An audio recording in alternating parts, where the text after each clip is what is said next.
I think the Nintendo Switch 2 was kind of an accident. I'm saying this because for the past few years, before we even knew that there was going to be a next system officially, there was a lot of really heavy speculation and talking about from a lot of companies about a pro model of the Nintendo Switch.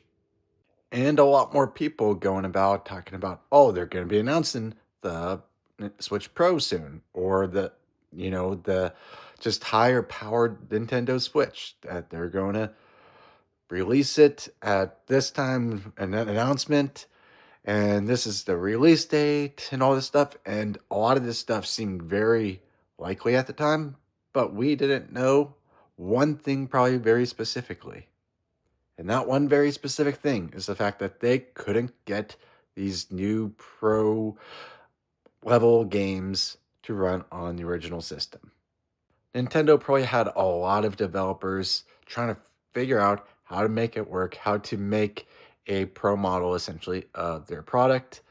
And the best that they could come up with at the time was probably that OLED model, which was nice, but that wasn't really a pro. That was just a better screen of possibility of what they could do on a pro model.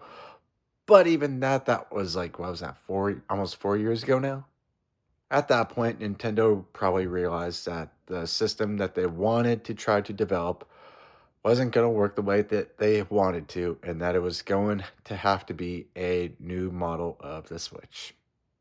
And I have a feeling that Pokemon Scarlet and Violet were originally supposed to be released on more powerful hardware, which may or may not be the reason why it was so bad and laggy on the Switch, the basic Switch. Could be, I could be wrong. I'm just throwing out speculation about that. But what I'm really trying to say is that what we ended up getting was not supposed to actually happen. It was just a happy accident that they decided to make it basically a whole new system, add more features, make it feel more like it is a new system than just a Pro model. But at the end of the day, a lot of people are still looking at it as just basically a Switch Pro. And that's honestly going to be a bit of a problem because that probably means that we might have the same Wii U problem that we did back, when that came out. In other words, parents and just people in general being confused about these new games and buying these new Switch 2 games for the original Switch when the original Switch can't handle these games.